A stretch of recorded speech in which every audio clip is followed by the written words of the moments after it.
Saudações cafeinadas, pessoal, tudo certo? Hoje eu vim aqui para a gente conversar um pouquinho a respeito de blends de café. O que é um blend de café? O que é um blend? Para que serve? Quando aplicar? Como fazer? Em que momento? É antes, depois da torra? Todas essas questões nós temos que avaliar previamente ao fazer o blend. Então vamos conversar um pouquinho a respeito de o que é um blend, como fazer, para que serve e qual é o objetivo de se ter um blend. Bora lá? Vamos começar então sobre o que é um blend. O blend nada mais é do que uma mistura de duas substâncias que seriam a mesma coisa, porém são diferentes. Ah, Elder, como assim? É a mesma coisa ou é diferente? É a mesma coisa e é diferente ao mesmo tempo. Por exemplo, nós temos blend de vinho. O blend de vinho, também conhecido como um corte de um vinho, ele é a mistura de um vinho de duas uvas diferentes. Ou seja, é sempre uva, porém são sabores diferentes, características diferentes. E no café, funciona da mesma maneira. Os blends de cafés são feitos de café, porém de cafés diferentes, com propriedades diferentes e nuances diferentes. Ah, tá certo então. Blend é uma mistura de substâncias iguais que são diferentes. Ok, mas para que serve um blend? Nós fazemos blends quando a gente quer atingir algum sabor específico, alguma característica específica que nós não conseguimos em alguma single origin. Por exemplo, se eu tenho um café que ele é extremamente ácido, mas aquela acidez pura não me agrada, eu faço um blend desse café extremamente ácido com um café extremamente encorpado e doce. E na mistura desses dois cafés, eu consigo uma bebida mais equilibrada, uma bebida que eu consiga ter doçura, corpo, sabor e ao mesmo tempo uma acidez legal, uma acidez acentuada. É para isso que a gente faz blend. A gente faz um blend para poder ter um equilíbrio na bebida ou para poder ter alguma característica acentuada de maneira diferente. Os blends são muito comuns em cafés do exterior, que eles procuram cafés brasileiros para ser base para eles e colocam cafés, por exemplo, do Quênia, da Etiópia, como traços nesses cafés para que deem sabor à bebida. Por muitos anos o café brasileiro foi utilizado dessa maneira porque eles acreditavam que os cafés quenianos, etíopes ou da Guatemala, cafés de outras origens, até mesmo colombiano, fossem superiores ao café brasileiro e o café brasileiro só servia para ser a base desses cafés. Hoje em dia, existem diversos locais no mundo afora que utilizam o café brasileiro único e exclusivo, sem ser base para nenhum outro café, mas ainda é em larga escala a utilização do café brasileiro como base.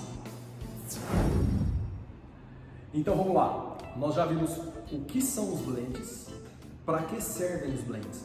Agora vamos entender um pouquinho de como fazer um blend da maneira correta.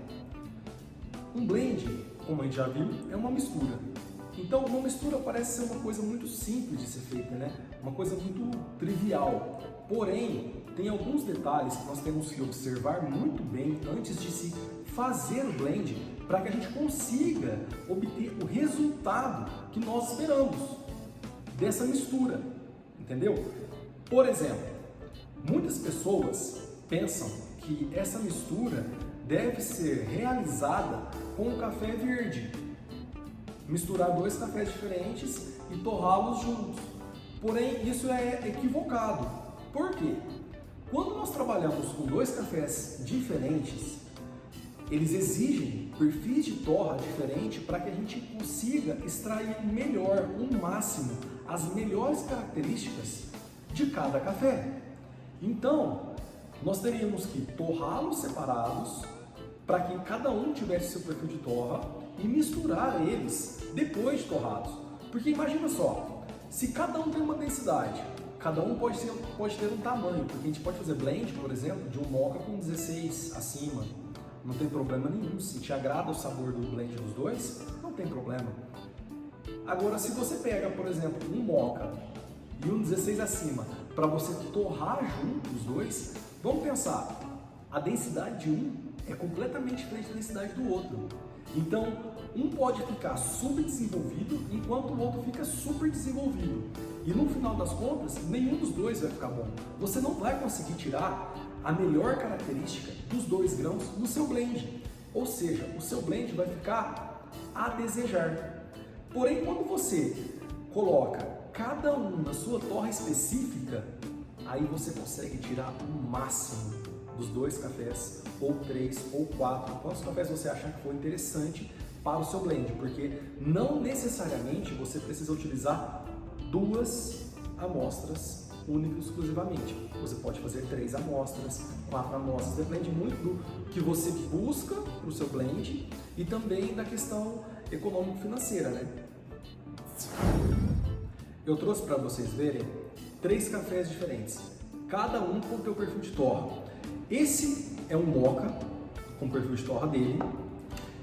Esse é um café fermentado, que um perfil de torra que eu quis acentuar muito a questão do sabor e do corpo desse café. E um outro café 16 acima, que eu quis acentuar demais a acidez e a doçura dele. Ou seja, 3 cafés, 3 perfis sensoriais diferentes, 3 torras diferentes. Vocês podem ver que cada um tem um tipo de coloração. Agora imaginem só, se a gente coloca essas 3 amostras juntas dentro do torrador, como que eu conseguiria obter esses 3 sabores, essas 3 nuances diferentes? Pois é isso que acontece quando a gente coloca os cafés blendados juntos, verde, para torrar, cru. Então nós devemos torrar os cafés antes e blendá-los depois. Pessoal, então nós já sabemos o que são os blends, para que servem os blends e como fazer os blends. Vamos agora a um estudo de um case específico sobre a aplicação desses blends e vamos para isso pegar a linha de café Moscardini. Na linha de café Moscardini nós temos um rol de sabores bem interessantes, são 5 linhas. Passamos entre cafés achocolatados, cafés cítricos, doce de leite, café chocolate ao leite. E nós temos um bem diferente, que é um frutado fermentado, altamente pontuado, muito interessante. Porém, nós do Café Moscardini gostaríamos de ter um café de transição entre os cafés achocolatados para os cafés frutados fermentados. Por quê? É muito gostoso quando você entende o que é a nuance de cada café. Porém, quem está começando ou tem costume de ter o café achocolatado em casa, pode ter uma certa dificuldade, um certo receio em tentar passar para um café fermentado, frutado. Portanto, nós direcionamos o blend Vila do Café para essas pessoas. Por quê? No blend Vila do Café, nós trazemos todo o clássico do café especial, que é o café achocolatado, o café doce, encorpado. E ao mesmo tempo, nós trazemos toques, nuances do café exótico, que é o fermentado, do black. E para isso, nós desenvolvemos o Vila do Café. É esse café de transição entre o nosso clássico especial, o nosso chocolatado, chocolate ao leite, alta mogiana puro, doce, encorpado, para o café frutado fermentado, que também é daqui da alta mogiana, porém é um café bem diferente do usual, um café que as pessoas não têm costume.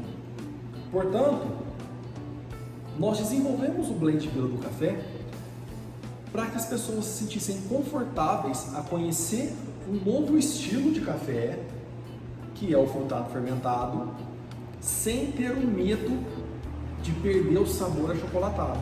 Então ela consegue facilmente identificar sabores frutados no café achocolatado. A gente brinca aqui no Café Moscardini que as pessoas utilizam a bússola do paladar no Vila do Café para identificar notas diferentes, nuances diferentes, e que elas gostam disso, e daí elas passam para o Black, que é o nosso café fermentado, 16 acima, 90 pontos up, muito doce, encorpado e saborosíssimo. Pessoal, espero que vocês tenham gostado do nosso papo sobre blends de cafés, que tenha sido proveitoso, que tenha tido algo diferente que vocês não conhecessem e que vocês possam me acompanhar para mais conteúdo, certo? Bons cafés a todos nós, blend ou não, aproveitem os cafés.